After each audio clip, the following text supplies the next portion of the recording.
వి gold trusted gold buyers మీరు తాకట్టు పెట్టిన బంగారాన్ని విడిపించి ఈ రోజు ఉన్న మార్కెట్ ధరకు కొనబడును.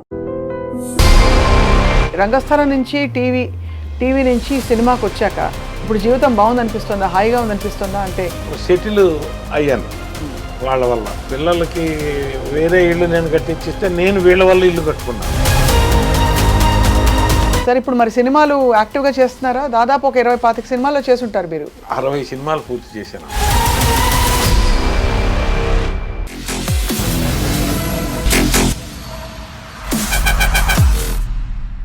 అందరికీ నమస్కారం. Welcome to this candid conversation. చిత్ర పరిశ్రమలో ముఖ్యంగా రంగస్థల నేపథ్యం నుంచి వచ్చిన వారంటే అపారమైన గౌరవం. వారు కూడా, అటువంటి నటులు కూడా ఎంతో అనుభవంతో చక్కగా నిలదొక్కుని ఒక వైవిధ్యాన్ని ప్రదర్శిస్తూ మంచి పాత్రలు వేసుకుంటూ ఎక్కువ కాలం కొనసాగుతూ ఉంటారు. అటువంటి వారిలో అందరికీ సుపరిచిత రంగస్థల, రేడియో, అలాగే సినీ నటులు, అలాగే టీవీ సీరియల్స్లో కూడా వారిని అనేక సందర్భాల్లో చూసాం. వారే గోపరాజు రమణ గారు. వారితో మాట్లాడబోతున్నాం. నమస్కారం సార్. నమస్కారం. మిమ్మల్ని తెర మీద చూడడం, ఇలా ఫస్ట్ టైం కలవడం. సో రంగస్థలం నుంచి వచ్చిన వారంటే కొంచెం అందరూ లేచి నిలబడి నమస్కారం చేస్తారు. చేస్తారమ్మా, అంటే గౌరవిస్తారు, బాగా గౌరవిస్తారు. అవును. ఎందుకంటే నటుడుగా కొంత ఆల్రెడీ నేర్చుకొని ఉంటాడు కనుక, అవును, కొన్ని సక్సెస్ఫుల్ చేసుకొని ఉంటాడు కనుక, లేకపోతే ఇక్కడ దాకా జర్నీ జరగదు కదా. అవునవునవును, అది కూడా ఉంటుంది. అది కాక వాళ్ళకి రంగస్థలం మీద ఉన్న ప్రేమ ఎక్కువగా ఉంటుంది. అవును సార్. అవును అవును సార్. సాంఘిక నాటకాలే వేశారు కదా మీరు ఎక్కువ, పౌరాణికం కంటే కూడా. పౌరాణికం అసలు లేదమ్మా, హిస్టారికల్ ఆడాం. హిస్టారికల్ ఇందాక మీరు చెప్పిన సలీమా నార్కలి ఆడాం, అందులో తాన్సేన్ చేశాను. తర్వాత వీరపాండ్య కట్టబ్రహ్మన్ ఆడాం తెనాల్లో. వీరపాండ్య కట్టబ్రహ్మన్లో ఎట్టప్ప ఆడాను, కట్టబ్రహ్మన్ ఆడాను. తర్వాత విశ్వనాథ విజయం ఆడాం. విశ్వనాథ విజయంలో కృష్ణదేవరాయలు ఆడేవాడిని. ఇట్లా ఆడాం. రంగస్థల నాటకం ప్రదర్శన ఉందంటే అదొక ఉత్సవంలా ఉంటుంది. అంటే ఆ వాతావరణం రెడీ అవ్వడం, 2 రోజుల నుంచి ప్రాక్టీస్ చేయడం. ఇక్కడ సినిమా కట్టే కొట్టే తెచ్చి అన్నట్టు కట్టు కొట్టి తేవడం. కానీ అక్కడ మనం పడ్డ శ్రమ ఇక్కడ వేరే వాళ్ళు పడతారు. అంతేనా? అంతే కదా మరి. ఇప్పుడు వాళ్ళు మనం వచ్చేటప్పటికి రెడీ చేయాలంటే అక్కడికన్నా ఎక్కువ శ్రమ ఉంటుంది ఇక్కడ వాస్తవంగా. మనం ఏంటంటే ఆ నిమిషాన్ని వచ్చి అది చేసుకొని మనం వెళ్ళిపోతాం కాబట్టి పక్కకు మనకు తెలియదు. కానీ వాళ్ళు మా తెల్లవారుజాము 4 జర్నీ స్టార్ట్ చేసి లొకేషన్కి వచ్చి అన్నీ పెట్టుకొని లైట్లు అమర్చుకొని చేసుకొని చాలా ఉంటుంది వర్క్ వాళ్ళకు కూడా. అవును అవును అవును, నిజమే. కళారంగంలోకి రావాలనే కోరిక మీకు చిన్నప్పటి నుంచి కలిగిందా? అంటే లేక చదువు పూర్తవుతున్న టైంలోనే యాదృచ్ఛికంగా మీరు అలా రావడం? చాలా మందికి ఇలాగే వింటూ ఉంటాం, ఏదో అక్కడికి వెళ్ళాను, నువ్వు ఉన్నావు కదా వేసే ఈ నాటకం అని అన్నారు, అలా మొదలైపోయిందని. మీకు ఎలా మొదలైంది సార్? అంటే కొంచెం ఇన్సిడెంట్ తేడా ఉండొచ్చు, కానీ దరిదాపుగా అలాగే ఉంటుంది. మేము మా నాన్నగారు ఆ ఊళ్ళో కరణం గారు, తాతల తండ్రుల దగ్గర నుంచి మాది కర్ణీకం. స్కూల్లో ఒకరోజు మా తెలుగు మాస్టర్ అడిగారు, అరే నాటకంలో వేషం వేస్తావా అని. మనం లేచి నుంచోటంగా నేను సమాధానం చెప్పాల. మీ నాన్నగారిని అడగాల అన్నారు. నేను అడుగుతాలే అన్నారు. అని నా 6వ తరగతిలో అప్పుడు హైకోర్టు న్యాయమూర్తి ఆవులు సాంబశివరావు గారు నాటికి రాశారు, మానవుని అడుగుజాడల్లో అని. ఆ నాటికి మా చేత వేయించారు. అందులో విష్ణుమూర్తి వేషం చేశాను నేను.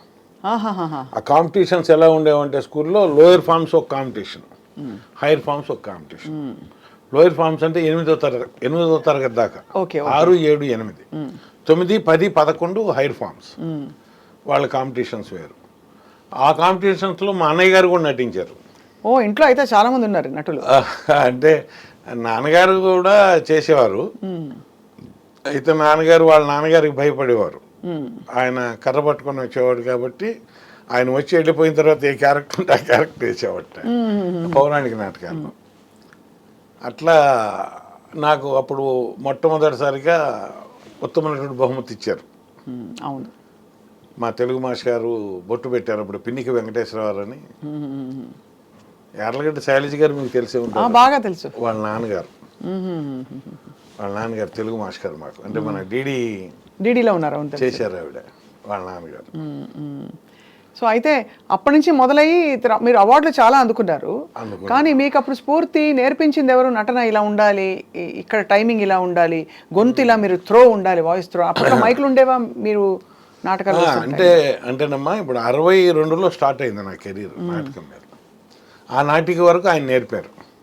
తర్వాత ఇంటి దగ్గర మా రెండో అక్కయ్య గారు తెలుగు టీచర్ ఆవిడ, తెలుగు పండిట్, ట్రైనింగ్ అయ్యి వచ్చింది. మామూలుగా ఎండాకాలంలో ఏం చేసేవాళ్ళం అంటే, పెద్ద ఇల్లు మాది, 40 సెంట్ల దొడ్డి, వడ్ల పాత్ర అరుగు ఉండేది, అది మా స్టేజీ. కట్టెలు కట్టించేసేసి మా పిల్లల చేత అందరి చేత నాటికాడిచ్చేది అక్కయ్య. అంబి పురుషోత్తముడు, ఇట్లా నేరస్తుడు ఎవరు, చిన్న చిన్న ఏకాంకిక నాటికలు ఉండేవి. అందులో మా మూడో అక్కయ్య అంటే నా పై ఆవిడ, నేను, మా అన్నయ్య, తర్వాత మాతో చదువుకునే వాళ్ళం 10 మంది దాకా ఉండేవాళ్ళం. మా ఇంటి దగ్గర 2 పెట్రోమాక్స్ లైట్లు పెట్టి, కరణం గారి ఇల్లు కదా, పెట్రోమాక్స్ లైట్లు ఉండేవి, అవి పెట్టి ఆడేవాళ్ళం. అట్లా ఆవిడతో ఒక 2-3 సంవత్సరాలు ఆడాం. తర్వాత ఇక నాకు కాస్త చదువు, అప్పటికే అక్కయ్య హైదరాబాద్ వచ్చేసింది, తన టీచర్కి ఇక్కడ పోస్టింగ్ వచ్చేసేసింది. ఇక నా చదువు కుంటుపడుతుందని చెప్పి 65-66లో నన్ను ఇక్కడికి తీసుకొచ్చారు. నల్లకుంటలో మాదిరెడ్డి సులోచన గారు ఇంట్లో ఉండేవాళ్ళం. ఓహో. సులోచన గారు అన్నారు, వీడిని ఖాళీగా ఉంచొద్దు దుర్గా, మన పక్కనే బాలానంద సంఘం ఉంది కదా, అందులో పడేద్దామని చెప్పి నల్లకుంట బాలానంద సంఘంలో పడేశారు. జమ్మలమడక పూర్ణచంద్రరావు గారు సెక్రటరీ గారు, వాళ్ళు ఎప్పుడు నాటికలు ఆడుతుండేవాళ్ళు, వాళ్ళలో జాయిన్ అయ్యాం. ఏకాంకికలు, తర్వాత విచిత్ర వేషధారణలు, ఈ కాంపిటీషన్స్ ఉండేవి నారాయణగూడలో. మన రేడియో అక్కయ్య గారు, రేడియో అన్నయ్య గారు వాళ్ళ ఇంటి దగ్గర కాంపిటీషన్స్. వాళ్ళ బాలానంద సంఘానికి ఆ బాలానంద సంఘానికి బాగా కాంపిటీషన్ బోర్డు ఉండేది. నారాయణగూడ బాలానంద సంఘం, నల్లకుంట బాలానంద సంఘం. అప్పుడే మేము దసరా కాంపిటీషన్స్లో పాలిష్ పయ్య నాటికాడి ఉత్తమ విలన్ ఇచ్చారు నాకు, నాగేశ్వరరావు చేతుల మీదుగా.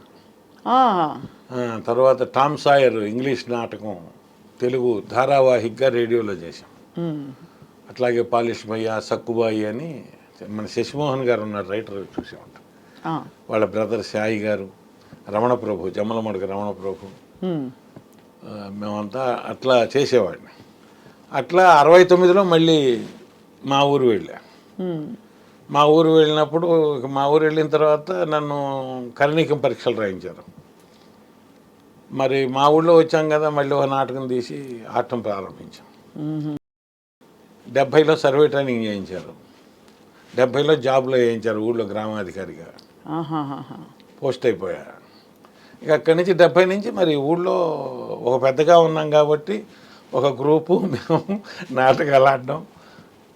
సంవత్సరానికి 2-3 నాటకాలు ఆడేవాళ్ళం. శివరాత్రికి ఒకటి ఆడేవాళ్ళం.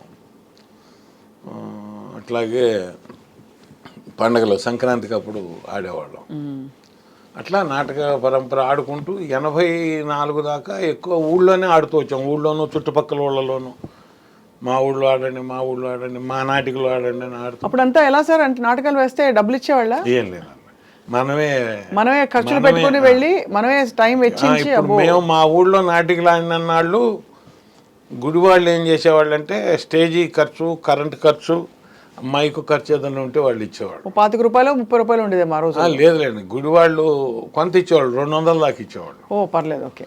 600-1000 రూపాయలు అయ్యేది మనకి అనుకోండి. అయితే అంతవరకు ఇచ్చేవాళ్ళు. మేము ఫ్రెండ్స్, నేను 100, మీరు 50 అది వేసుకునేవాళ్ళం. ఇకాక ఊళ్ళో బాబాయ్, మామయ్య అని అందరినీ చందాలు అడిగేవాళ్ళం. 5 రూపాయలు ఇస్తే పెద్ద చందాదారు మనకి. ఓహో. అట్లా ఒక 100-200 పోగు చేసేవాళ్ళం. ఇక ఆఖరికి ఇవ్వటానికి లేకపోతే ఉంగరాలు తాకట్టు పెట్టి కూడా డబ్బులు చెల్లించే సందర్భాలు చాలా ఉన్నాయి. అంతేంటి సార్ పిచ్చి మీకు నాటకం అంటే? పిచ్చి కాదు, ముందు మాట పోద్ది కదమ్మా. ఓహో, అలా అంటారా? మనం సరదాగా సంతోషంగా ఇవ్వాలని వచ్చాం. మీరు ఇవ్వాలి, మీరు ఇవ్వలేకపోయారు. ఆయన దగ్గర వసూలు చేయాలి, ఆయన దగ్గర రాలా. ఇట్లా వసూలు కావాల్సినవి 200 ఆగిపోయినాయి. 200 ఇప్పుడు కట్టాలంటే మరి డబ్బులు కావాలి కదా. ఇప్పుడు వాళ్ళందరినీ పంపాలి కదా మనం. అవును, మరి పంపాలంటే డబ్బులు ఇవ్వాలి. అవును. మరి ఎవరు అంటే, నీ దగ్గర నా దగ్గర ఉన్న ఉంగరం ఏదో పెట్టి తీసుకెళ్ళో, లేదు ఇంకోళ్ళ దగ్గర ఎల్లుండి ఇస్తాను బాబాయ్ అయినా 100 తీసుకొచ్చి ఇచ్చి వాళ్ళందరినీ పంపించి సర్దుబాటు చేసుకునేవాడు. అలా మీరు అంటే బేసిక్గా కళారంగం అంటే మీకు బాగా ఇష్టం ఏర్పడిపోయింది అప్పటికే? మరి అంటే నాకు ఏర్పడడం కన్నా నా పక్క వాళ్ళు అదేం కాదు, అదే. నా పక్క వాళ్ళ ప్రోద్బలం ఎక్కువ నాకు. ఉమ్. నాకేంటంటే ఊరి రీత్యా నేను ఆ ఊళ్ళో కారణంగా ఉన్న రీత్యా నాకు డాక్యుమెంటేషను సర్వే వర్క్ ఎక్కువ ఉండేది. ఉమ్. అంటే అమ్మకాలు కొనుగోళ్ళు ఎక్కువ ఉండేవి మా ఊళ్ళో. ఉమ్.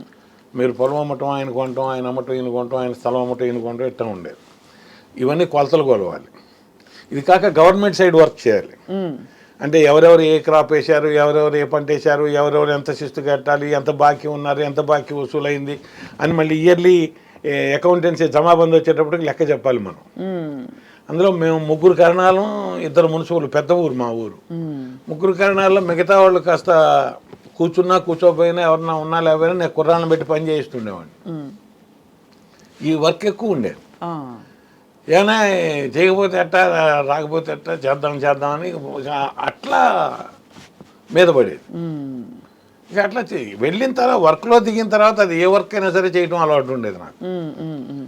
అట్లా అలవాటు. అప్పట్లో మీ ఆలోచన ఏముండేది అంటే స్థిరపడాలి, ఈ కామన్ గా ఉండే లేదు అసలు ఊళ్ళో మనం ఎంటర్టైన్మెంట్ కోసం మనం చేసే నాటకం ప్రజలు చూడాలి, సంతోషపడాలి, అంతే. అంతకంటే ఏం లేదు. రెండో ఆలోచనే ఉండేది కాదు. ఆ టైం కూడా ఉండేది కాదమ్మా, నిజంగా చెప్తున్నా, ఉండేది కాదు. ఇప్పుడు ఇతర మాధ్యమాలతో మీకు అనుబంధం ఎలా మొదలైంది అంటే రేడియోతో కానీ? ఇప్పుడు ఈ నాటకాలు చేస్తున్నప్పుడు మా ఊరు డాక్టర్ గారు వచ్చారు, వేజేళ్ళ రత్నగిరిరావు గారు అని, మన పిహెచ్సి అంటాం కదా, పబ్లిక్ హెల్త్ సెంటర్, అందులో డాక్టర్ గారు వచ్చారు. ఆయన మంచి నటుడు, మంచి రేడియో ఆర్టిస్ట్, మంచి వాయిస్. ఆయన వచ్చి ఓ నాటకం వేద్దామని అని చెప్పి సలీమా నార్కలిని నేర్పారు.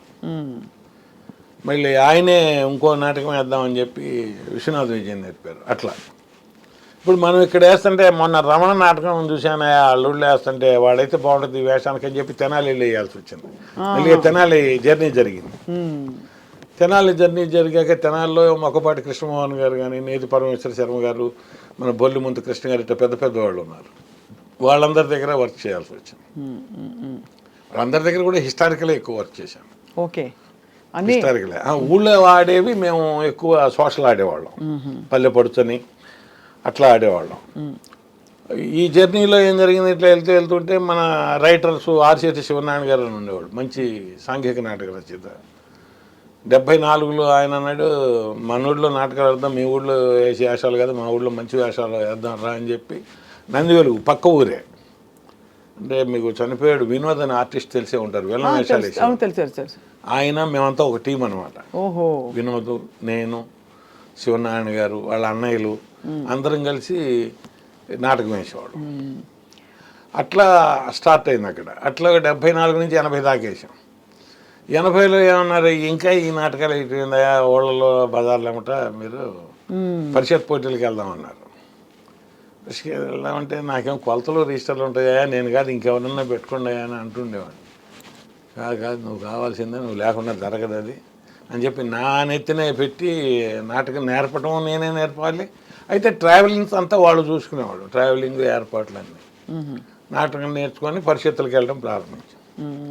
ఆ పరిషత్తులకు వెళ్ళిన దగ్గర నుంచి ఆయనకి ఉత్తమ రచన, మాకేదో మరి ఉత్తమ నటుడని, అవును చాలా అవార్డులు వచ్చాయి మీకు, ఇట్లా ఉత్తమ హాస్యనటుడు అని వచ్చినాయి. వచ్చిన తర్వాత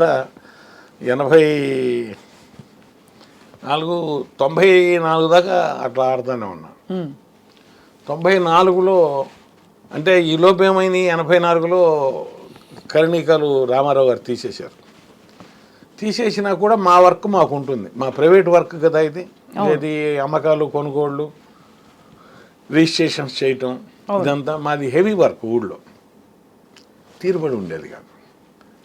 అప్పుడు కూడా వెంటబడి రిహార్సల్ అని చెప్పి నాకెళ్ళి రిహార్సల్ చేసి ఇంటికి వచ్చి పడుకునేటప్పటికి 11 అయ్యేది నాకు నైట్.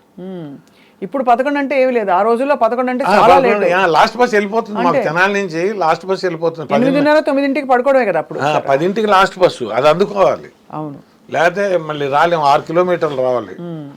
అందుకని అట్లా వస్తూనే చేసాము. చేస్తూ ఇక ఇట్లా 94లో ఏమైందంటే ఆంధ్ర నాటక కళా పరిషత్ విజయవాడలో జరిగేటప్పుడు సుఖీభవ అనే నాటిక ఆడుతున్నాను. అందులో ఒక 65 ఏళ్ల వేషం నాకు చేస్తుంటే, అది మన ఒక ఆయన పెద్ద ఆయన చూశారు ఎవరు, చూస్తే ఎవరంటే ఆయన మన Usha Kiran movies executive producer Atluru Ramarao.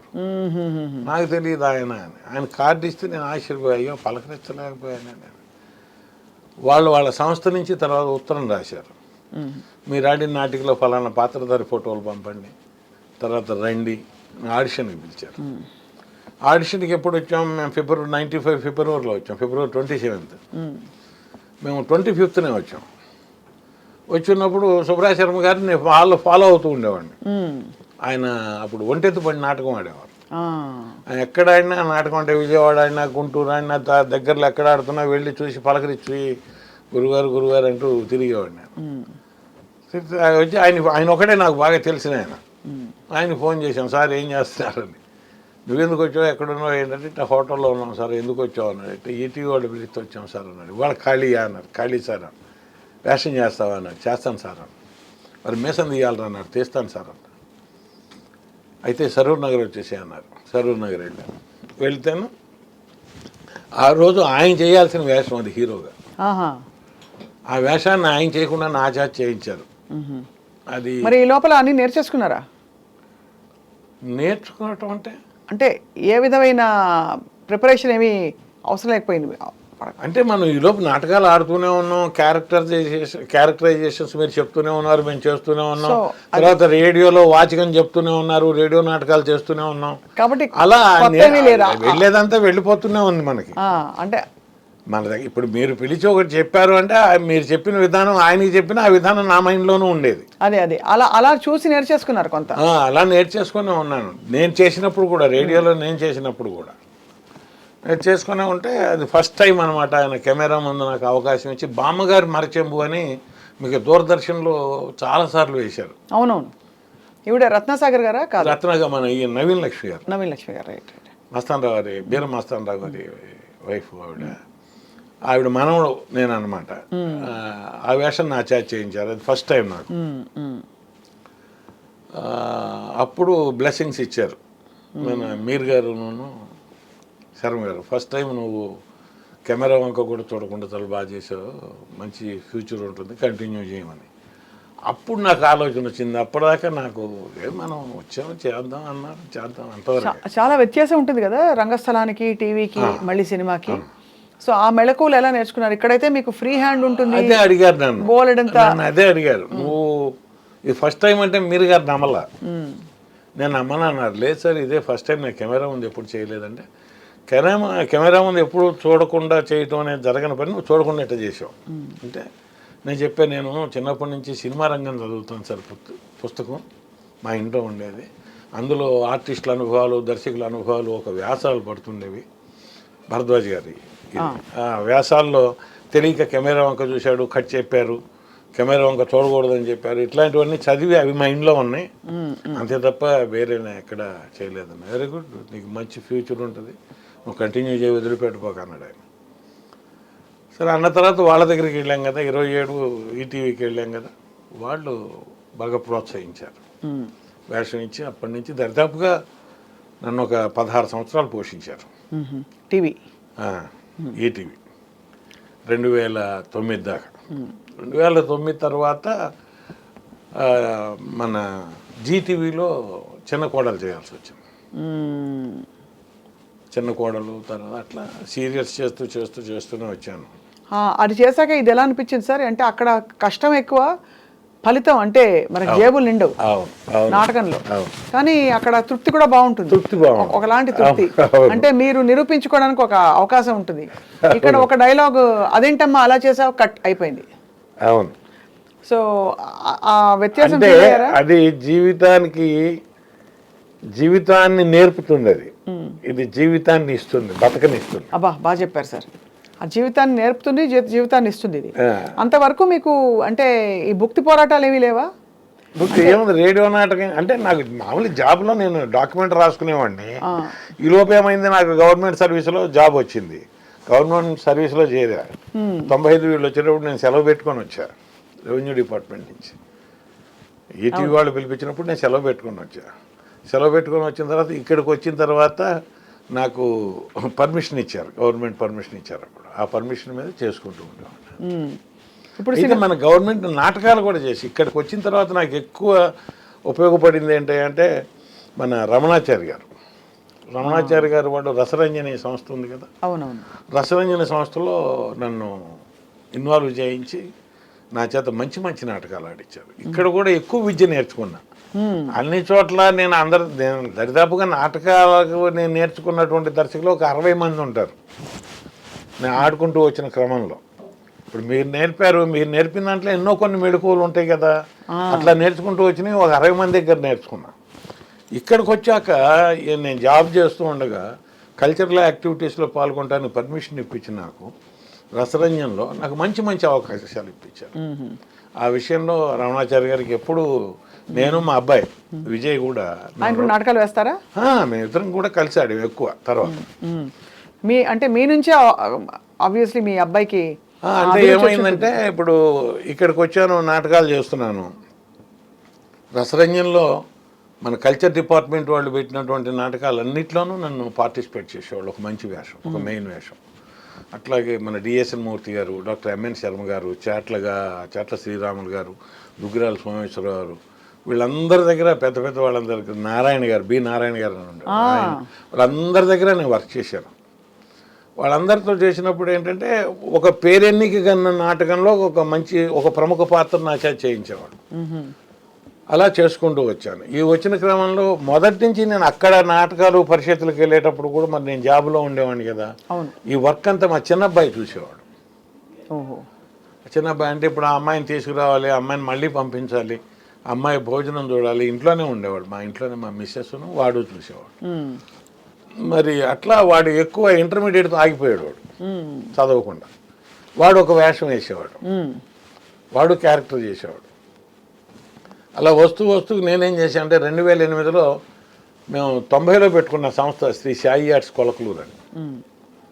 ఇక అది వాడిని ఎత్తిన పెట్టాను. 2008 నుంచి వాడే డైరెక్ట్ చేసుకుంటూ వచ్చాడు. వాడి దర్శకత్వంలోనే దరిదాపు 15 నాటికలు దాకా ఆడాను. 10-12 నాటికలు ఆడాను. నాకు వాడి దర్శకత్వంలోనే నంది అవార్డు తీసుకున్నాను.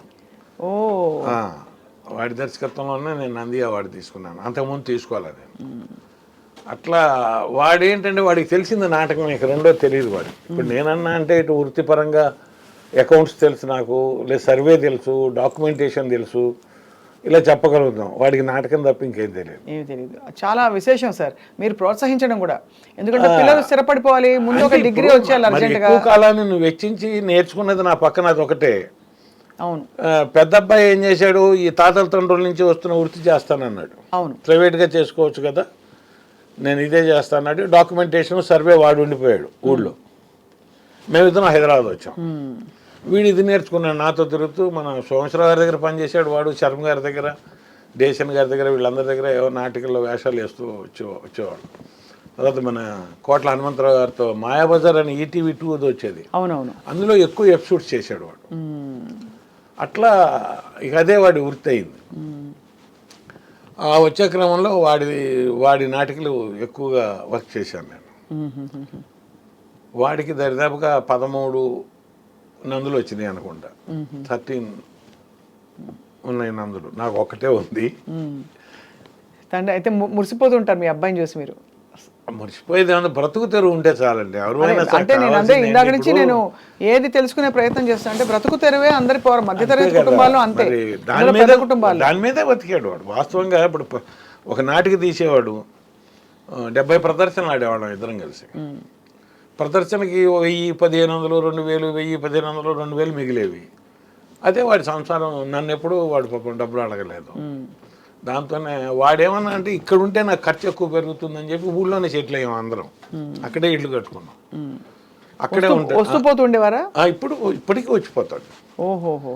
ఇప్పుడు సంక్రాంతికి వస్తున్న సినిమా చూసే ఉంటారు మీరు. అందులో చేశాడు, చాలా హిట్ అయిన సినిమా. అవును, అందులో ప్రెసిడెంట్ గా చేశాడు. అట్లా కానీ సినిమా ఇండస్ట్రీ మిమ్మల్ని గుర్తించడమో, గుర్తుపట్టడమో, లేకపోతే మిమ్మల్ని వెంటనే తీసుకురావడంలో ఆలస్యం ఎందుకు జరిగింది? అంటే మనం కూడా అప్రోచ్ అవ్వాలి కదా, మనం అవ్వలేదు కదా. ఇప్పుడు వాళ్ళు చూసినప్పుడు మనల్ని పిలిచారు, వాళ్ళకి నచ్చి. ముందు నుంచి మనం అప్రోచ్ అయి ఉంటే మరి పిలిచేవాళ్ళే మనకి తెలియదు, మనం అప్రోచ్ అవ్వలేదు. మన పని మనం చేసుకుంటూ మన నాటకాలు మనం ఆడుకుంటూ ఉన్నాం. ఇప్పుడు మా చిన్నబ్బాయికి కూడా పాపం అనిల్ రావిపూడి గారు 2 సినిమాల్లోనూ వేషాలు ఇచ్చి మంచి వాడు పికప్ అవడానికి ఒక మంచి ఊతం ఇచ్చారు ఆయన బ్రతుకు తెరువుకి. లేకపోతే ఎక్కడొచ్చేది? కరెక్ట్, అంతే కదా. ఆ F3లో చేశాడు, అవును. మళ్ళీ ఇప్పుడు సంక్రాంతికి వస్తున్నాలో చేశాడు. 2 వేషాలు కూడా ప్రేక్షకులు బాగా ఎంజాయ్ చేస్తారు. కరెక్ట్, అవును అవును అవును. ఇది మీరు సార్ ఇంద్రగంటి మోహన్ కృష్ణ గారు మిమ్మల్ని ఫస్ట్ అంటే నేను ఈ 2021కి ముందు ఒక 15 సినిమాలు చేశాను. ఇక్కడ ఉంటున్నాను కదా, ఇక్కడ నాటకాలు చేసేటప్పుడు అనే ఒక వేషం ఉంది నువ్వు చెయ్యాలి అంటే.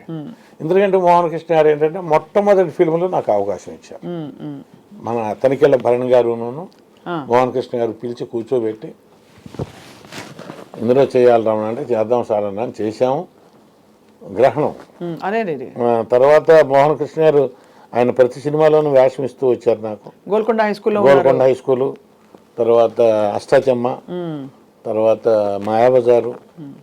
ఆ తర్వాత ఏమైందంటే నేను ఇటు రిటైర్ అయ్యి నాటకాల్లో తిరగటంలో నేను ఆయన్ని కలుసుకొని చేయలేకపోయాను. ఆ తర్వాత మళ్ళీ రీసెంట్గా ఆ అమ్మాయి గురించి మీకు చెప్పాలో చేసాం ఆయన దగ్గర. ఎలా సార్ అంటే ఇప్పుడు ఈ రంగస్థలం నుంచి టీవీ నుంచి సినిమాకి వచ్చాక ఇప్పుడు జీవితం బాగుంది అనిపిస్తుందా, హాయిగా ఉంది అనిపిస్తుందా? అంటే అంత కష్టం ఉండదు కదా మీకు? కష్టం ఉండదండి, హాయిగానే ఉంటుంది. ఎందుకంటే ఇప్పుడు ముఖ్యంగా బ్రతుకు నడిచిపోతుందండి. ఇక్కడ బ్రతుకు నడిచిపోతుంటే కష్టం కూడా సుఖంగానే ఉంటుంది. అవును అవును అవును. ఆ బ్రతుకు నడిచే దాంట్లో కనుక ఎగుడు దిగుళ్ళు ఉన్నా, నడవటానికి కష్టంగా ఉన్నా, మనకి సుఖం కూడా చాలా కష్టంగానే ఉంటుంది. అవును, అంటే అప్పటి జీవన శైలి కూడా చాలా డిఫరెంట్గా ఉండేది మీకు. ఊళ్ళకి మార్పులు అంటే మొదటి నుంచి కూడా మా ఫ్యామిలీలో మా ఆవిడ నేను ఒక ప్లానింగ్ ప్రకారం నడిచిన వాళ్ళం ఇద్దరం. మనకు వచ్చేదంతా, మనం ఖర్చు పెట్టాల్సిందంతా మనం ఎంతవరకు ఉండాలి, ఎంతవరకు చేయాలి. మీ చిట్కాలు చెప్పండి సార్, ఎలా నడిపించేవారు ఇల్లు? అంటే ఎంత వచ్చింది అవన్నీ కాదు, ఆవిడే నడిపించేది, నేను ఆవిడకే ఇచ్చేవాడిని. అంటే మీ దృష్టిలో 2 రూపాయలు వెనకేసుకోవాలంటారా? తప్పనిసరిగా. ఇవాళకి కూడా నేను 2 రూపాయలు కాదు 20 రూపాయలు వెనకేయమనే చెప్తాను. ఇవాళకి కూడా మేము ఎక్కువగా ఖర్చు పెట్టేవాళ్ళం కాదు. ఎప్పుడన్నా చూస్తే సినిమా చూసేవాళ్ళం. గతంలో కూడా నాటకం మీద కూడా 300 రూపాయలు వస్తే 3 రూపాయలు నేను బాబా గారికి పంపుకునేవాడిని. అప్పుడు till today you do that. Percentage ఆయనకి పంపుకుంటూనే ఉంటాను. పుట్టపర్త సార్, లేకపోతే షిరిడి బాబా గారు? షిరిడి బాబా గారు.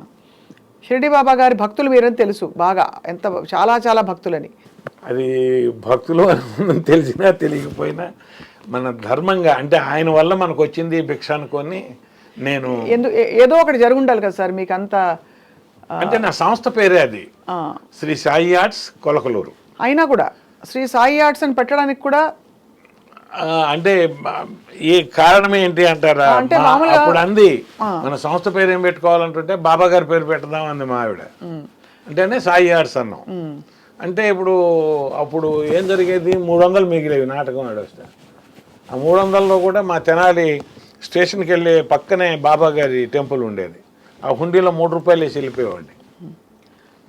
అంటే బాబా భగవంతుడి స్పర్శ ప్రతి వాళ్ళు ఏ వృత్తిలో ఉన్నా తెలుసుకోవాలంటారు కదా. బాగా ఎలా చెప్పండి, ఎలా ఎట్లా అంటే నేను గురువులందరూ ఒకటిగానే భావిస్తాను. నేను అయ్యప్ప గారి భక్తుడిని. అవును, అయ్యప్ప మాల కూడా చాలా 84 నుంచి 39 సంవత్సరాలు. మొన్న ఫిబ్రవరిలో కూడా వెళ్ళొచ్చాను.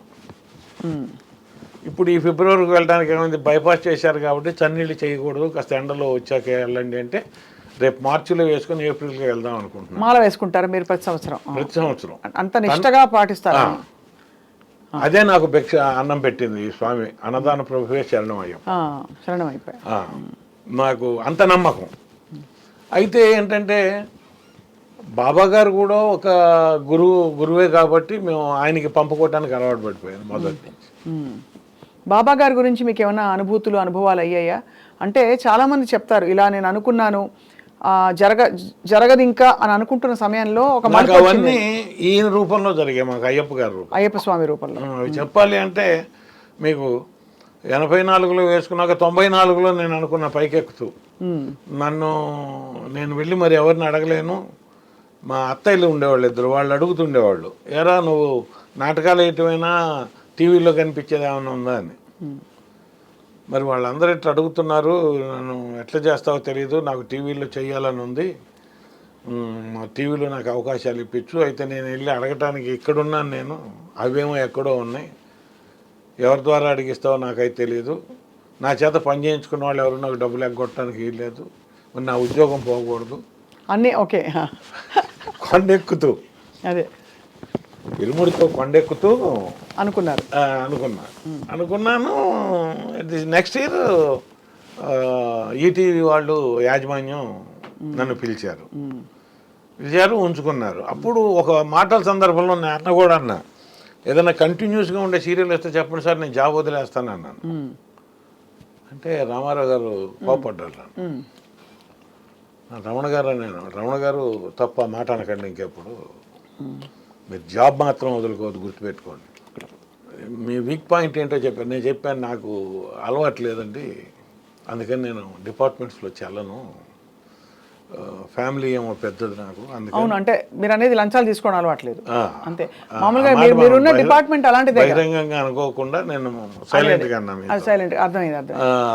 కాబట్టి మరి ఇలా అయితే నేను సెలవు పెట్టుకొని పని చేసుకుంటే తప్పుగా ఉండదు, నాకు ఏదైనా వర్క్ ఇస్తూ ఉండండి అంటే, మీకు ప్రతి నెల మేము ఒక 4-5 రోజులు వర్క్ ఇస్తాం, చేసుకోండి, ఉద్యోగం మాత్రం వదిలిపెట్టదు అన్నారు.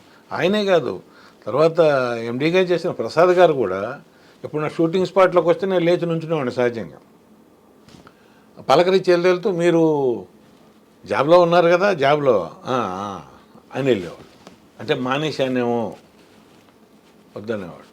అట్లాగే నాకు వచ్చిన అధికారులు కూడా నాకు గవర్నమెంట్ నుంచి పర్మిషన్ తెప్పించి సాంస్కృతిక కార్యక్రమాల్లో పాల్గొనడానికి అవకాశం ఇచ్చి చాలా హెల్ప్ చేసి పెట్టారు. ఓడి ఇచ్చేవాళ్ళు గవర్నమెంట్ మనకి, నంది నాటకాలకు కానీ ఏ నాటకానికి వెళ్తున్నా. ఒకవేళ మన కల్చర్ డిపార్ట్మెంట్ నాటకాలు ఎక్కువ ఆడాను నేను, మన రమణాచారి గారు వాళ్ళ ఆధ్వర్యంలో జరిగిన వాటన్నిటికీ నాకు లెటర్ రాసి పంపించి ఓడి తెప్పించేవాళ్ళు. అట్లా బాగా ఎంకరేజ్ చేశారు నన్ను. లేకపోతే నేను రంగస్థల నటుడిగా హైదరాబాద్లో నిలబడగలిగేవాడిని కూడా కాదు. నాకు అంత అవకాశం ఇచ్చారు. ఎందుకంటే అంటే నా ఊరంటే నాకు ఒక గొప్పతనం ఉంటుంది. ఇప్పుడు ఇక్కడ ఉన్న హైదరాబాద్లో ఎక్కడెక్కడి నుంచి వచ్చిన వాళ్ళైనా, ఇక్కడ ఉన్న వాళ్ళైనా హెమాహెమీలు ఉన్నారు. మరి వాళ్ళందరి ముందు నేను కూడా ఒక రేణువుగా లాగా అయినా నుంచోగలిగాను అంటే కారణం రమణాచారి గారు, రసరంజన సంస్థ. ఇప్పటికీ ఎప్పటికీ నేను దండం పెట్టుకుంటా వాళ్ళకి. సార్, ఈ అయ్యప్ప స్వామి మాల మీరు మొదటిసారి వేసుకున్నప్పుడు 84లోనా? 84. ఎవరు నేర్పించారు మీకంటే ఈ పద్ధతులు? ఇది మాల మాకు ఫస్ట్ ఏంటంటే మాకు సద్గురు రామదాస్ మహారాజ్ అని మాకు మన శృంగేరి పీఠాధిపతి గారి సహపాఠి ఉండేవారు, చనిపోయారు ఆయన. చాలా పెద్ద గురుస్వామి గారు ఆయన, రాజరాజేశ్వరి దేవి ఉపాసకులు తెనాల్లో. ఆయన ద్వారా మాకు చేశారు. తర్వాత నాకు 84లో కూడా అనుభవం ఏంటంటే, 84లో ఇరుముడి కట్టుకున్నప్పుడు మేము మా ఊరి శివాలయం చుట్టూ 3 ప్రదక్షిణాలు చేసి ఇరుముడి లోపల పెట్టాలి భోజనాలకు వెళ్ళాలంటే మధ్యాహ్నం. ఆ వెళ్ళబోయే ముందు ఆ డోర్ దాటుతుండగా కళ్ళ ముందు మంచి మెరుపు మెరిసింది నాకు. ఆ మెరుపులో నాకు ఒక వెండి విగ్రహం కనపడింది, ఇట్ట మన గౌతమ బుద్ధుడి మోహంలాగా ఇక్కడ దాకా కనిపించింది. ఏంటంటే కనిపించింది అని అనుకున్నాం. సరే వనయాత్ర చేసాం. వనయాత్ర 13వ తారీఖు అయిపోయింది. 14వ తారీఖు జ్యోతి చూసి 15 మార్నింగ్ దర్శనానికి వెళ్ళాం. అదే బొమ్మ అక్కడ కనిపించింది నాకు. అక్కడ నేను అసలు అప్పటికి ఇప్పటికి నాకు ఆన్సర్ లేదు. అది అక్కడ నేను ఇక ఇదైపోయా. ఇంటికి వచ్చాను. ఇంటికి రాగానే ఒక మనకి సంబంధం లేని కేసులో నేను ఇరుక్కోబోతున్నాను అనేది అర్థమైంది. మనకి సంబంధం లేని కేసులో. అప్పుడు నేను దండం పెట్టుకున్నా. ఇందులో నిజాలు నీకు తెలుసు, నేను ఎవరికి చెప్పినా చెప్పకపోయినా. మీకు ఎలా తెలిసింది అసలు ఇరుక్కోబోతున్నట్టు? కానిస్టేబుల్ వచ్చి చెప్పాడు.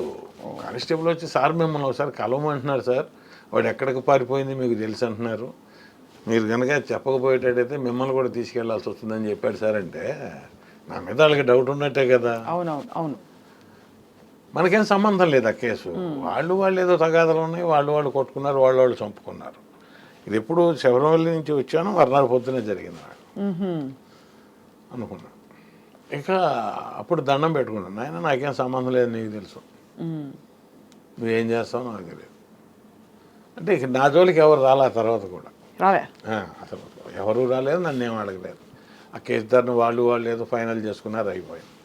ఇక మళ్ళీ వచ్చేటప్పటికి ఏమైనా వేయాలి కదా, మరి ఏంటి సంవత్సరం వేస్తాం ఏమో, అదే ఉండేది ఎప్పుడు అంటే వేయాలా వేద్దామని. అట్టా ఒక 3 సంవత్సరాలు మమ్మల్ని బలవంతంగా వేయించినట్టు మా గురుస్వామి. ఒల్లూరు వెంకటరామ గారు మీకు తెలిసే ఉంటారు, మాయల్ పక్కీరు వేషం చేసేవారు. అవును అవును అవును. వాళ్ళ పెద్ద అబ్బాయి గారు మా గురుస్వామి. ఓహో. ఒల్లూరు చంద్రశేఖరరావు గారు అంటే ఆ తాతయ్య స్వామి గారి ప్రియ శిష్యుడు ఆయన. ఆయన ఆధ్వర్యంలో మేము మొదటి 3 సంవత్సరాలు 40 రోజులు భజనలకు వెళ్ళేవాళ్ళం ట్రాక్టర్ వేసుకొని. పాడతారా సార్ భజనలు అవి? మీరు పాడతారా? నేను పాడను కానీ పక్కన తగ్గి, నాకు తాళ జ్ఞానం అంటే పాట జ్ఞానం తక్కువ, అందుకని నేను తాళం వేయటం, తర్వాత ఏ పాటలు వరుస ఉండేది మాకు, ఆ వరుస చెప్పటం, భజన కండక్ట్ చేయటం, దేవుడికి అలంకరణ చేయటం, ఇవన్నీ చేసాం. అవును, అన్నేళ్ళుగా మరి చేస్తే ఇక అలవాటు. 3 ఏళ్ల తర్వాత 86లో ఏమైంది, గురుస్వామి గారు ఏమన్నారు, పంబలో మనకి విరి దొరకలేదు రమణ గారు, మనం వచ్చేసేయాలి వెనక్కి, ప్రతి సంవత్సరంలాగా పంబలో మనకు భోజనం ఉండదు ఈ సంవత్సరం అన్నారు. సార్ అవకాశం ఉంటే ఎవరన్నా దొరికితే, నేను ఉండేవాళ్ళు కనుక ఎవరన్నా దొరికితే తెలిసిన వాళ్ళు, నేను వంట ఏర్పాటు చేయించి మనకు పెట్టిస్తాను సార్ అన్నాను. అన్నాక 3 రోజులు అయినాక తెనాలి వెళ్తుంటే ఆయన ఒక స్వామి ఎదురయ్యాడు, సాంబశివరావు స్వామి. స్వామి ఎప్పుడు వెళ్తున్నారు మీరు ఏంటని అడిగాడు. నన్ను అడిగాడు, నేను అడిగా. నేను మీకు డిసెంబర్ నుంచి అక్కడే ఉంటాను స్వామి అన్నాడు. వాళ్ళు వీరు ఉంటుంది అంటేనా, మరి ఇట్లా మేము 14వ తారీఖు కనుక వస్తే మాకేమైనా భోజనాలు అరేంజ్ చేసి పెడతావు అన్నాడు. అయ్యో ఎంత భాగ్యం స్వామి, చేద్దాం. ఎంతమంది ఉంటారు? 40 మంది ఉంటాం అన్న. చేద్దాం స్వామి రండి అన్న. రండి అంటాం కాదని నేను డబ్బులు ఇవ్వయా 500. వద్దు స్వామి అప్పుడు ఇది లేదని బలవంతాన 500 చేతులు పెట్టేసేసి వెళ్ళిపోయాను నేను. ఆ మాట తర్వాత వెళ్ళి చెప్పి ఆయనకి చేసి, మా తోటి మిత్రులంతా తర్వాత గొడవ చేశారు ఆయన. వాడికి ఒక్కడికి అవకాశం ఇటువంటి, మేము కూడా పార్టిసిపేట్ చేసేవాళ్ళం కదా, పంబలో చదివి వాడు పెట్టిస్తానంటే మీరు ఎందుకు ఒప్పుకున్నారు, ఇట్లా అన్న కూడా అన్నారు ఆయన. సరే పంప వెళ్ళాం. అయితే 13వ తారీఖు 14వ తారీఖు పడుకున్నాం, మధ్యాహ్నం ఆకలి వేస్తుంది, 11 అయింది అప్పటికే. అందరు స్నానాలు చేసి వచ్చారు. ఆయన ఎక్కడ ఉంటాడో తెలియదు, నాకు వెళ్తాను తెలియదు. మీరు అంతకుముందు వెళ్ళొచ్చిన వాళ్ళు మిమ్మల్ని వెళ్ళామంటే అక్కడ దాకా వెళ్ళొచ్చి కనపడలేదు అంటున్నారు. కళ్ళల్లో నాకు నీళ్ళు వచ్చేసినాయి, ఏడుపు వచ్చేసి వచ్చే స్వామి ఇదేంటి మరి నీ నోటి ఎందుకో పెట్టిస్తామని అన్నాము. నా కుటుంబంలో ఎవరు చేసిన పుణ్యం ఉన్నా ఎంత అది అడ్డుపడి ఇవాళ భోజనంలో భిక్ష ఏర్పాటు చేయాలి అన్నాక ఈయన స్నానానికి వెళ్ళాడు మా గురుస్వామి. వెళ్ళిన తర్వాత సాంబశివరావు గారు ఎదురయ్యాడు. ఈయన ఫలానా తోటండి వీరని చెప్పి తీసుకెళ్ళి ఆయన చూపిస్తే ఆయన వచ్చేసేసి మమ్మల్ని అందరినీ తీసుకెళ్ళి భోజనాలు పెట్టించాడు. మొదట పెట్టిన 12 మందికి మా పెద్ద అబ్బాయి చేత కల్పించే విస్తళ్ళు పంబలో. రెండోసారి విస్తళ్ళు పెడుతుంటే మా వాడు అన్నాడు, నా అసిస్టెంట్, అన్నయ్య స్వామి నేను కలుపుతాను అన్నాడు. వాడు నా దగ్గర అసిస్టెంట్గా పని చేస్తున్నాడు. సరే అలా చేయమని వాడు చేశాడు. మూడోసారి నేను ఎత్తుదామంటే ఊరికో కరణం స్వామి, నువ్వు కరణం అయ్యి ఉండి నువ్వు ఎత్తటువంటి మేము ఎత్తిటువంటి ఆ పాపం మాకు వచ్చేది పుణ్యం సంగతి దేవుడు ఎరుగు అని నన్ను అసలు ముట్టుకొని ఇలా వాళ్ళే తీసుకెళ్ళి కలిపారు. అప్పుడు నాకు తర్వాత ఉద్యోగం వచ్చింది. అంటే నా సెంటిమెంట్ అనమాట. పంబలో చదివి పెట్టుకుంటే మనకి భుక్తి దొరుకుతుంది అంటారు సహజంగా. నాకు వెంటనే ఇప్పుడు ఇది 86 జరిగింది, 87లో నాకు మార్చిలో జాబ్ వచ్చేసేసింది. సర్వీస్ కమిషన్ ద్వారా మళ్ళీ రెవెన్యూ డిపార్ట్మెంట్లోకి వెళ్ళిపోయాను. అట్లా అనమాట. తర్వాత ఏమైంది, 95లో సంవత్సరం సెలవు పెట్టాను, వచ్చాను, ఇక్కడ వర్క్ చేశాను, వెళ్ళిపోయాను. వీళ్ళంతా నువ్వు ఓకే మంచినట్టుడు, నువ్వు వస్తే నీకు ఇక్కడ ఆఫర్స్ ఉంటాయి, నువ్వు రా అన్నారు. వెళ్ళటానికి ఏది, మనం అక్కడ ఉండిపోయాం. సరే నేను వెళ్ళి అడిగా, నన్ను ట్రాన్స్ఫర్ చేయండి అని. అన్నయ్య మీ సర్టిఫికెట్లు నన్ను అన్నీ పెట్టి రిప్రజెంటేషన్ ఇవ్వన్నారు. సరే తయారు చేసి తీసుకెళ్ళి ఇచ్చా. అన్నయ్య అవకాశం లేదన్నయ్య నీకు అన్నాడు. అన్న నీకు డిగ్రీ కాలేదన్నాడు. చూడండి అసలుకి ఎంత దెబ్బ అది. అవును. డిగ్రీ ఉన్నవాళ్ళకైనా నీది మెట్రికులేషను, నువ్వు డిగ్రీ కాలేదు అన్నాడు. అనేటప్పటికి అసలు ఇక కిన్నున్న అయిపోయా. ఏం చేయాలి, ఏంటో ఎట్లా చేసావు, ఇదేంటి పరిస్థితి. సంవత్సరమేమో అక్కడికి పోవాలని అడిగాను, పంపించావు. నేను నటించాలని ఉందన్నా నటింపజేసావు. నాకు ఎవరు డబ్బులు ఎగ్గొట్టకూడదు అనుకున్నాను, అట్టగా డబ్బులు ఇప్పించావు. ఇవి నా సంసారానికి ఉపయోగపడతాయి అనుకున్నాను, బాగుంది. ఇప్పుడు నాకేంటి పొజిషన్ ఫ్యామిలీలో, అన్నయ్య బీఎస్సీ దాకా చదివి పనికిరాని వాడయ్యాడు, మెంటల్ పిచ్చాయన అయిపోయాడు. అన్నయ్య, అమ్మ, ఓ పెళ్ళిగాని చెల్లెలు, నేను, మా ఆవిడ, 2 పిల్లలు, సింగిల్ హ్యాండ్ డ్రైవింగ్. అబ్బాబ్బాబ్బా, ఇల్లు కట్టుకోవాలి, పాత ఇల్లు పక్కన పడిపోయేటట్టు ఉంది. పడిపోతే ఇంట్లో ఉన్న పిచ్చైనా ముసలావిడ ఇబ్బంది పడతారు, చచ్చిపోతారు. ఎప్పుడు పడుతుందో తెలియదు. ఇటువంటి పరిస్థితుల్లో నేను హైదరాబాద్ వెళ్తే తప్ప నా సంసారాన్ని నేను నిలబెట్టుకోలేను అనేది నా ఇంటెన్షన్. నాకు అక్కడ ఎన్ని బంధాలు ఉన్నాయి, ఎన్ని బాంధవ్యాలు ఉన్నాయి, ఇప్పుడు ఊళ్ళో కిరణీకం అంటే ఒక పొలిటీషియన్ లాగానే అవన్నీ వదిలిపెట్టుకొని తెంచుకొని రావాలంటే రాలేము. రాలేము. కానీ నేను వెళ్ళడానికి సిద్ధపడి ఉన్నా. నాకు ఫ్యామిలీ ముఖ్యం, ఇది దెబ్బతినకూడదు, మనం దాన్ని చెయ్యాలి, లేకపోతే అసమర్థుడని అనిపించుకోకూడదు, వెళ్ళాలి అంటే అవకాశం లేదన్నారు. అంటే ఇంతలో ఒక నెలలో ఏం జరిగింది, మా ఎంఆర్ఓ గారు వాడి చెరుకులో కాగితాలు ఉండే పట్టరు అన్నాడు. పట్టడానికి వెళ్తే చిన్న పేపర్ ఏదో కనపడింది, తెలుగు పేపర్. మడిచి జేబులో పెట్టుకున్నా, వచ్చాను, ఆ పేపర్స్ ఆయనకి ఇచ్చాను. బయట టీ తాగటానికి వెళ్ళినప్పుడు చదివా, తెలుగులో టైప్ చేసి ఉంది. డిగ్రీ అర్హత లేకపోయినను రాష్ట్ర రాజధాని కార్యాలయంలో పనిచేయుటకు సంసిద్ధత తెలియజేయుట గురించి అని ఉంది. ఇది వస్తే మరి నెంబర్ పడాలి, టపాల్లో రావాలి, రాలేదు. సరే వాటి మేబీ అనుకున్నా, జేబులు పెట్టుకున్నా, కలెక్టరేట్కి వెళ్ళా. కలెక్టరేట్కి వెళ్తే ఆ అబ్బాయి మన ఊరుకున్నాడు. ఏంటన్నా అన్నాడు. ఇదిరా అన్న, పెట్టన్నా అన్నాడు. పెట్టా, నెలలో పోస్టింగ్ వచ్చింది. అబ్బా, అన్నీ మిరకల్స్ ఇవన్నీ. వచ్చా. అట్లా నాకు సరే వచ్చిన తర్వాత అక్కడ ప్రాబ్లం ఏంటి, ఇల్లు కట్టుకోవాలి. ఎందుకు కట్టుకోవాలి ఇల్లు? పూర్వం నుంచి నాన్నగారు, తాతగారు వాళ్ళందరూ కరణాలయ్యి కూడా ఇల్లు లేక ఇబ్బంది పడి కట్టుకుని ఇల్లు అది. ఆ ఇల్లు కట్టి 1947లో కట్టారు, 46లో 2000లోకి వచ్చేసాం మనం. ఏమవుతుంది ఇల్లు? ఇప్పుడు కట్టాలంటే డబ్బులు లేవు. అక్కడ అడుగుతుంటే వాళ్ళు ఏమంటున్నారు, నీ పేరు మీద సపరేట్గా గవర్నమెంట్ నుంచి జీవో తెచ్చుకుంటే తప్ప ఆ బడ్జెట్ నీకు కేటాయిస్తాం, లేకపోతే మేము కేటాయించడం అంటున్నారు. మరి ఏంటి, మరి ఇల్లు కట్టిస్తావా కట్టించవా? నువ్వే కట్టించాలి, లేకపోతే ఇబ్బంది పడతాను స్వామి అని చాలా ప్రే చేసుకునేవాడిని. ఇక్కడికి వచ్చాక నన్ను డిపార్ట్మెంట్లో వేశారు. వేసిన తర్వాత ఆ డిపార్ట్మెంట్లో నాకు లోన్స్ అండ్ అడ్వాన్సెస్ సీట్ ఇచ్చారు.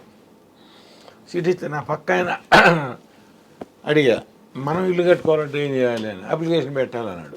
మరి సీనియారిటీలో చాలామంది ఉన్నారు కానీ వీళ్ళ సీనియారిటీ వేరు, మన డిపార్ట్మెంట్ సీనియారిటీ వేరు అన్నాడు.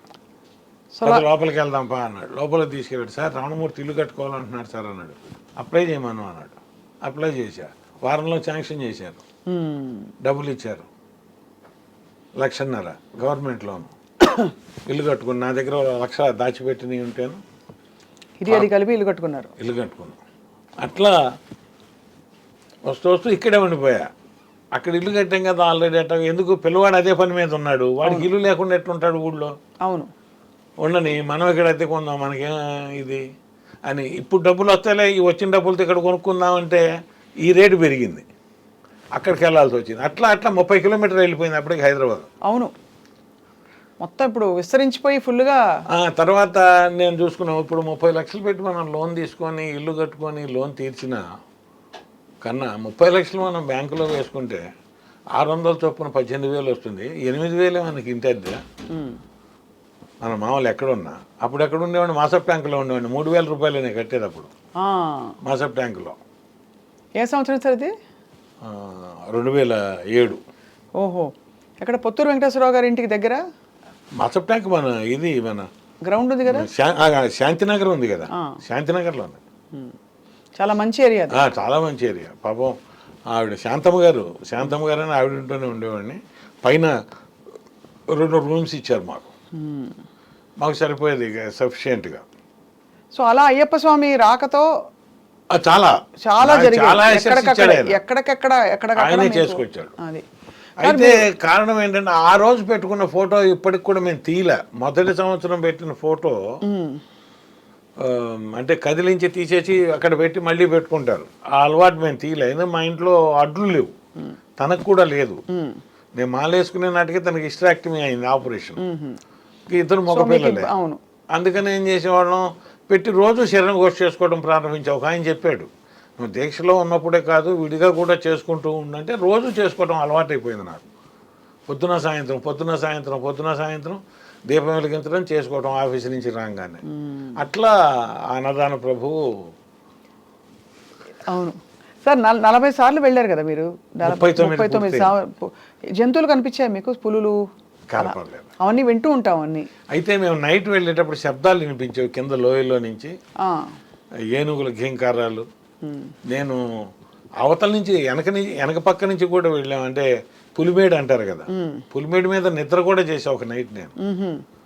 నిజమేనా సార్? పులులు వస్తాయంటారు. వస్తాయంటారు, రాకుండా ఉండవు, వస్తాయి. అంటే మనకి ఎప్పుడు జరగలేదు మంచి, కానీ అంటే భక్తులకి ఏమి కాదని కూడా అంటారు. మనకి ఎప్పుడు కనపడలేదు. చాలా గొప్ప. అంటే ఒకవైపు మీ లౌకిక ప్రయాణం, ఇంకొక వైపు ఈ అలౌకిక. ధర్మం అమ్మ, ధర్మాన్ని ఆచరిస్తే ధర్మం మనల్ని ఆచరిస్తుంది అనేది సత్యం, అంతే. ధర్మో రక్షతి రక్షిత, అందులో డౌట్ లేదు. అదే ఆయన శ్రీ ధర్మశాస్త్రవే శరణమయ్యప్ప. చాలా బాగుంది సార్ వినడానికి. సార్ ఇప్పుడు మరి సినిమాలు యాక్టివ్గా చేస్తున్నారా? దాదాపు ఒక 20-25 సినిమాల్లో చేసుంటారు మీరు. నేను 60 సినిమాలు పూర్తి చేశానమ్మా. ఓ 60 సినిమాలు అయితే చాలా. 2021 తర్వాత తర్వాతే 60 సినిమాలు. అంతకుముందు 14 చేశాను, 15. ఇది మన మోహన్ కృష్ణ గారు వాళ్ళవి, తండ్రికిండ్ల భరణి గారు ఇప్పించినవి, అవి ఒక 15 దాకా చేసి ఉంటాను. ఆ తర్వాత 60 పూర్తి చేశాను, ఒక 5 రన్ అవుతున్నాయి. ఇప్పుడు రన్ అవుతున్నాయి యాక్టివ్గా. ఎన్ని రోజులు సార్ నెలకి? ప్రతిరోజు పని ఉంటుందా? ఉండదమ్మా. అంటే ఇస్తారు కానీ డేట్లు ఉంటాయి, నెలలో 20 రోజులు డేట్లు ఉంటాయి. ఒక్కోసారి క్యాన్సిల్ అయిపోయి నెల ఖాళీగానే ఉన్న సందర్భం కూడా ఉంది. మొన్న అక్టోబరు, ఈ జనవరిలోనే దాదాపు 20 days క్యాన్సిల్ అయిపోయింది. ఇప్పుడు మీకు అయ్యప్ప స్వామి ప్రత్యక్షమై ఒక వరం కోరుకోమంటే ఏం కోరుకుంటారు సార్? ఈ స్టేజ్లో మీకు అన్నీ మీ ఇష్టానుసారమే దాదాపు నెరవేరుతూ వచ్చాయి. వచ్చినాయమ్మా. ఇంతవరకు అట్లా అంత కోరుకోవాలని ఏం లేదు, కానీ నా వంశాన్ని బాగా చూడమని కోరుకుంటాను. అది సహజమైన కోరిక, అది అంతే. రోజు అడిగేది కూడా అదే. మామూలుగా సంకల్పం చెప్పుకొని చేసుకుంటాం. ధనకనక వస్తు వాహన విద్యా ఉద్యోగ అధికార ఆయురారోగ్య ఐశ్వర్యాభివృద్ధ్యర్థం, దుర్వ్యసన దుష్ట స్నేహ దుష్ట సాంగత్య నివృత్త్యర్థం, సజ్జన సాంగత్య సిద్ధ్యర్థం, మమ సకుటుంబ సహోదరి అన్యోన్య ప్రేమానురాగాభివృద్ధ్యర్థం, మమ సకుటుంబ అనుకూల దాంపత్యత సిద్ధ్యర్థం అని చెప్పి శరణఘోష చేసుకుంటాం. ఓహో, ఇంకా వేరే అడిగేది అందులోనే ఉంటుంది. అంతే కదా సార్. చాలా గొప్పగా ఉంది సార్. రంగస్థల పూర్వ వైభవం తిరిగి రావాలంటే ఏం చేయాలి సార్? పూర్వ వైభవం ఇప్పుడు కూడా వైభవంగానే ఉందమ్మా. పూర్వ వైభవం అంటే ఎట్లుండేదంటే ప్రజల ఆదరణ ఎక్కువ ఉండేది. అవును, ప్రజల ఆదరణ ఎక్కువ, వెళ్ళి తీరిక తీసుకుని వెళ్ళి చేసుకుని వెళ్ళి కూర్చునేవారు. అంటే అప్పుడు దానికి కారణం ఏం లేదు, కాలంలో వచ్చిన మార్పు. అవును, ఇదివరకు రెండో యావగేషన్ లేదు, రెండో వ్యాపకం లేదు. మీ ఊళ్ళో లేదు, మన ఊళ్ళో ఒక పద్యనాటకం రేపు మన షణ్ముఖ ఆంజనేయరాజు గారితో లేకపోతే అపూర్ నరసింహారావు గారితో వాళ్ళతో పెట్టారు, స్థానం నరసింహారావు గారితో నాటకం పెట్టారంటే బళ్ళు కట్టుకొని వచ్చి చూసుకొని వెళ్ళేవాళ్ళు. వాళ్ళ ఆదరణ అటువంటిది. వాళ్ళకున్న ప్రేమని వాళ్ళ నటులతో అనేక రకాలుగా పంచుకునేవాళ్ళు. బహుమతులు ఇచ్చో ధాన్యాదులు ఇచ్చో ఏదో రకంగా పంచుకునేవాళ్ళు, చూసేవాళ్ళు. కాలంలో వచ్చిన మార్పు వల్ల సినిమాలు వచ్చాయి, తగ్గింది. ఆ సినిమాల తర్వాత టీవీలు వచ్చాయి, తగ్గింది. ఇప్పుడు ఓటీటీలు వస్తున్నాయి, తగ్గింది. అయినా ఇవాళకి కూడా నాటకాన్ని బ్రతికిస్తున్నారు మన వాళ్ళు. అది గొప్ప విషయం. అవును. అది ఎవరు అంటే పోషకులు. మీకు తెలిసినా తెలియకపోయినా టోటల్గా 2 ఉభయ తెలుగు రాష్ట్రాల్లోనూ 60 పరిషత్తులు జరుగుతాయి దరిదాపుగా. 60 పరిషత్తులు అంటే ఆహ్వాన పోటీలు ఉంటాయి. అంటే ఆహ్వానోత్సవాలు అంటే మా ఇష్టం వచ్చిన నాటికలు పిలిచి ఒక 3 రోజులు ఆడిచ్చి వాళ్ళకి మర్యాదలు చేసి డబ్బులు ఇచ్చి పంపించేసేస్తాం. మళ్ళీ కొంతమంది కాంపిటీషన్స్ పెట్టి బహుమతులు ఇచ్చి పంపిస్తారు. ఇప్పటికీ జరుగుతూనే ఉన్నాయి. ఎవరి వల్ల జరుగుతుంది అది? పోషకుల వల్లే. అంతే కదా. అయితే పోషకుల దగ్గరికి వెళ్ళి తిరిగి మరి చేసి ఆయన తన సమయాన్ని వెచ్చించి ఒక సంస్థ ఎమ్మెల్యే గారి తరఫున జరిగేవి ఉన్నాయి, తర్వాత ఊళ్ళో ఉన్న ఔత్సాహికుల వల్ల జరిగేవి ఉన్నాయి, పోషిస్తున్నారు. అయితే కాబట్టి పూర్వ వైభవం అనేది ఇప్పుడు రావటం అంటే కష్టం, కాలమానం ప్రకారం కాలం మారిపోయింది. అయినా ఏమాత్రం తగ్గకుండా నిర్వహిస్తున్నారు. అది గొప్ప విషయం నేను అనేది. కరెక్టే సార్, మీరు మంచి మాట. ఇప్పుడు అప్పజోషుల వాళ్ళు ఉన్నారు, అప్పజోషుల విష్ణుమట్ల ఫౌండేషన్ వాళ్ళు ప్రతి సంవత్సరం ఒక్కొక్క ఏరియాలో పెడతారు. ఈ సంవత్సరం శ్రీకాకుళం పెడితే వచ్చే సంవత్సరం నెల్లూరు పెడతారు, ఆ తర్వాత సంవత్సరం గుంటూరు పెడతారు, ఆ తర్వాత మచిలీపట్నం పెడతారు. అట్లా జరుపుకొస్తారు జనవరి దీంట్లో. అట్లాగే 60 పరిషత్తులు కండక్ట్ చేస్తున్నారు టోటల్గా. మరి 60 పరిషత్తులు కండక్ట్ చేయడానికి ఒక్కొక్క పరిషత్తుకి హీనంగా లెక్క చూసుకుంటే 5 లక్షల దగ్గర నుంచి మినిమం 15 లక్షల దాకా ఖర్చు అయ్యేది ఉంటుంది. మన సినిమా రైటర్ సాయి మాధవ్ గారు ఉన్నారు, అవును, ఆయన తెనాల్లో కళ్ళ కాణాచి అని చెప్పి దరిదాపు 25-30 లక్షలు ఖర్చు అవుతుంది. నా ఊరికే సింపుల్గా చెప్పి ఇంకెక్కువ చెప్పలేం. మరి ఆయన పద్య నాటకాలు పెడతారు, సాంఘిక నాటకాలు పెడతారు, సాంఘిక నాటికలు పెడతారు, 3 విభాగాలు నడుపుతారు. ఈ సంవత్సరం ప్రయోగంగా ఏం చేశాడు ఆయన, పౌరాణిక నాటకాలు తగ్గించి సాంఘిక పద్య నాటకాలు పెట్టారు. ఓ బాగుంది. మళ్ళీ సాంఘిక నాటకాలు ఉంటే సాంఘిక పద్య నాటకాలు. పద్య నాటకాలు అంటే మరి పాట రావాలి, పాడేవాళ్ళే సెలెక్ట్ చేసుకుంటారు. మీ దగ్గర నుంచి అప్లికేషన్స్ తీసుకొని అందులో సెలెక్ట్ చేసుకొని పెడతారు. మరి చేస్తున్నట్టే కదా ఇక దానికి ఇంకా. అయితే అంత ఉన్నతి రాకపోయినా మంచి ఆదరణ మాత్రం కొనసాగుతుంది, బాగా చేస్తున్నారు. మంచి నటులు తయారయ్యే వాళ్ళు ఉన్నారు. అయితే ఏంటంటే మనం ఇక్కడ మామూలుగా ఇండస్ట్రీలో వీళ్ళకున్న సౌలభ్యం వల్ల, అంటే వీళ్ళు బయటికి వెళ్ళలేక వీళ్ళున్న బిజీలో కారణంగా వీళ్ళు ఆడిషన్స్ పెట్టుకొని ఆర్టిస్టులను తీసుకుంటారు. ఆడిషన్స్లో కొన్ని క్యారెక్టర్స్ లేనప్పుడు ఇతర భాషల నుంచి తీసుకోవాల్సిన అవసరం ఏర్పడుతుందని తీసుకుంటున్నారు.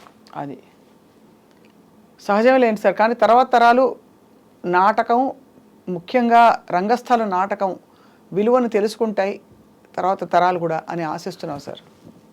ఆశే, అది మనం ఆశిస్తున్నాం. కానీ వీళ్ళు అక్కడికి వెళ్ళటల్లా, అది వీళ్ళు చేస్తున్న తప్పు. మనం పంపట్ల ఇంట్లో వాళ్ళం, అది మనం చేస్తున్నాం. అదే ఇంజనీరింగ్. ఎందుకంటే మీరు పెరుగుతున్నప్పుడు ఉన్న తీరిక, ఆ వెసులుబాటు. ఇప్పుడు పిల్లలు ఉన్నారు, ఎరా ఈ 3 రోజులు కాస్త టీవీలు గేమ్స్ ఆపి అక్కడ నాటకాలు పెట్టారు కదా ఇటు చూసిరండి అని పంపట్ల. అది మనం చేస్తున్న తప్పే అని చెప్పాలి. ఎందుకంటే వాళ్ళు మినిమం అంత ఖర్చు పెట్టి అందులో మంచి మంచి కాన్సెప్ట్స్ ఉంటాయి, మామూలు కాన్సెప్ట్స్ ఉండవు. సమాజం ఒక చెడు దారి పట్టకుండా ఒక మంచి దారిలో వెళ్ళటానికి అనువైనటువంటి కథాంశాలే ఉంటాయి నాటకాలు. అవును, దాంట్లో మళ్ళీ వాళ్ళకి తోచిన పరిష్కారం చెప్తారు. మరి అటువంటి వాటిని ప్రోత్సహించాలి అంటే మరి పిల్లలు వెళ్ళి చూస్తేనే కదా వాళ్ళకైనా రేపు భవిష్యత్తులో తెలిసేది. నేను నా 7-8 ఏళ్ళ నుంచి చూసా. మా నాన్నగారు రంగూన్ రౌడీ నాటకానికి తీసుకెళ్లారు తెనాలి చూపించడానికి. చూస్తూ నేను నిద్రపోయి కుర్చీలోంచి కింద పడ్డా, నాకు అది గుర్తు, అందుకని తీసుకెళ్లారని. అంటే చెప్తున్నా మీకు, అట్లా తీసుకెళ్తే చిన్నప్పటి నుంచి అభిరుచి, అలవాటు. నా వరకు నేను చెప్పాలంటే నా లైఫ్ స్టైల్ చాలా భాగం నేను నాటకాలు చూసి నాటకాలు ఆడి నేను నడుచుకుంటూ వచ్చిన వాడిని. అంటే ఇది మనం చేయొచ్చు, ఇది మనం చేయకూడదు, ఇటు జాగ్రత్తగా వెళ్ళాలి, ఇటు జాగ్రత్తగా ఉండాలి అని. అట్లా అద్భుతమైనటువంటి కథలు, కథాంశాలతో వాళ్ళు పాపం సెలెక్ట్ చేసి పెడతారు. అంటే వస్తారు, రెగ్యులర్ ప్రేక్షకులు వస్తుంటారు, అదే. కానీ ఎక్కువ మంది వచ్చి చూసుకునేటటువంటిది 3 రోజులు కేటాయించుకోలేకపోతున్నారు. ఈ ఇంట్లో వాళ్ళు కూడా వస్తున్నారు, ఆడవాళ్ళు కానీ మగవాళ్ళు కానీ. పిల్లలు మాత్రం రావట్ల. ఏజ్డ్ వయసులో ఉన్న పిల్లలు, అంటే 20-30 మధ్యలో ఉన్న వాళ్ళు చాలా తక్కువ మంది వస్తారు. వాళ్ళు వచ్చినాడు మీరు అన్నట్టుగా నిలబడుతుంది, ఇంకా నిలబడుతుంది. అందులో వర్క్ చేయడానికి వాళ్ళకి ఇంట్రెస్ట్ ఉండి వర్క్ చేస్తే మీరు ఒక 10 నాటకాలు ఆడితే ఒక థియేటర్ ట్రైనింగ్ అయినట్టే. అంతే కదా సార్. అట్లా ఉత్సాహం చూపించలేకపోతున్నారు యువత. అదొకటే ఎప్పుడన్నా కొంచెం బాధేస్తూ ఉంటుంది.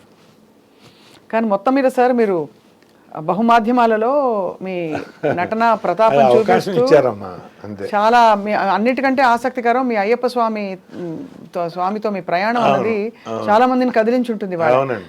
ఎందుకంటే ఈ మాల వేసుకునే టైం ఇదే మెయిన్. అవును. నవంబర్ నుంచి నేను కూడా దాదాపుగా ఈ 39 సంవత్సరాల్లో 21 సార్లు పెద్దపద్మ నడిచానమ్మా. ఇక తర్వాత ఏమైందంటే వర్క్ పెరిగిపోయింది. 5 రోజులు 8 రోజులు జర్నీ చేయలేకపోతున్నాము. అదే 3 రోజుల జర్నీకి వచ్చేసేసి వెళ్ళి అభిషేకం చేయించుకొని. ఇప్పుడు 39 సంవత్సరాల్లో కూడా నేను తీసుకువెళ్ళిన ఆజ్యాన్ని అభిషేకం చేసుకొనే తీసుకొచ్చుకున్నా. ఇంతవరకు అక్కడి నుంచి కొనుక్కొచ్చుకోవటం అనేది ప్రసాదంగా నాకు అలవాట్లేదు. మీరే అన్ని మేము అభిషేకం చేయిస్తాం. ఇప్పుడు మనం 4 వెళ్ళినా నేను సివిలియన్స్ ఎక్కువ వస్తారు మా ఊరి నుంచి మాతో పాటు. విడి నెయ్యి తెచ్చుకుంటారు, విడి నెయ్యి పంపిస్తాం అంతా ఒక క్యాన్లో వేసి. ఇప్పుడు కూడా మహిళలకి దాదాపు కొంత నిషిద్ధం కదా, పెద్దవాళ్ళకి 50 క్రాస్ అయిన వాళ్ళకి చెక్ చేస్తారు, మన ఆధార్ కార్డు చెక్ చేస్తారు. ఒకవేళ 50 క్రాస్ అయినా కూడా వడలి అంటే మనం సడలినట్టు ఉండాలమ్మా. వయసు సడలింపు కనపడాలి స్త్రీలో. కనపడకపోతే కొంచెం ఆపుతారు. అది ఓహో అది అక్కడ అక్కడ నిష్ఠ మోహం కలిగేటట్టుగా కనపడకూడదు అనేది ఇన్నర్ కాన్సెప్ట్ అని నేను అనుకున్నా. ఓహో అదే కరెక్టో అవునో కాదో చెప్పలేను, కానీ 50 క్రాస్ అయిన వాళ్ళు వెళ్తూనే ఉంటారు. మొత్తానికి సార్ గోపరాజు రమణమూర్తి గారు మీకు చాలా ధన్యవాదాలు. గొప్ప విషయాలు చెప్పారు ఇవాళ. అన్నిటికన్నా కూడా ఇంకో మనసులో ఉన్న విషయం చెప్పుకోవాల్సింది ఏంటంటే, రంగస్థలంలో ఉన్నటువంటి నాబోటి నటుడిని పిలిచి వేషం ఇచ్చి తన సినిమాల్లో వేషం చేయించిన భవ్య క్రియేషన్స్ ఆనందప్రసాద్ గారు, అన్నయ్య రవికుమార్ గారు, దర్శకుడు మా వినోద్ గారుకి ఎప్పుడూ ప్రణామం చెప్పుకుంటూ ఉంటా మనసులో. నేను అంటే పైకి నేను కనపడవచ్చు కనపడకపోవచ్చు వాళ్ళకి, ఎందుకంటే సెటిల్ అయ్యాను వాళ్ళ వల్ల. అవును అంతే కదా, వాళ్ళ వల్ల నేను సెటిల్ అయ్యాను. పిల్లలకి వేరే ఇల్లు నేను కట్టించిస్తే నేను వీళ్ళ వల్ల ఇల్లు కట్టుకున్నాను. సపరేట్గా 2 గదులు ఇల్లు కట్టుకున్నాను. ఇబ్బంది లేకుండా బ్రతకడానికి కావాల్సిన ఏర్పాటు చేసుకున్నాను. మరి రంగస్థలం నుంచి ఆ అవకాశం అనేది ఇచ్చిన తర్వాత నా చేత సినిమాలు చేయించినటువంటి మన చలనచిత్ర పరిశ్రమ నిర్మాతలు, దర్శకులు అందరికీ కూడా సర్వదా కృతజ్ఞుడి. అది మరింతగా మీరు ఈ కొత్త సంవత్సరం 2025 నుంచి మొదలుకొని ఇంకా మీకు బాగా సవాల్ విసిరే లాంటి పాత్రలు మీరు చేసి అందరినీ ప్రేక్షకుల్ని అలరిస్తారని మేము కూడా ఆశిస్తున్నాం సార్. వస్తే చేయడానికి ఎప్పుడైనా సిద్ధమేనా. ఒక్కటి ఇప్పుడు మన వయసుకి మనం ఏం చేయలేమో దాంట్లో వేలు పెట్టకూడదు, కానీ క్యారెక్టర్ ఏదన్నా వచ్చి చేయాలంటే అందులో ఏ క్యారెక్టర్ అయినా, అది దుర్మార్గం వేషమైనా మంచి వేషమైనా చేయటం అనేది థియేటర్లో అలవాటు అయిపోతుంది. అవునవును. వాయిస్ కూడా మార్చుకుంటా నేను, 3-4 వాయిస్లు మార్చుకొని చెప్తాను నేను చెప్పటంలో కూడా. అది వస్తే మాత్రం అవకాశం ఇస్తే చేయటానికి సర్వదా సిద్ధం. రైట్, తప్పకుండా సార్. అది ఆ అవకాశాలు వస్తాయని చెప్పి ఆశిద్దాం. స్వామియే శరణం అయ్యప్ప. స్వామియే శరణం.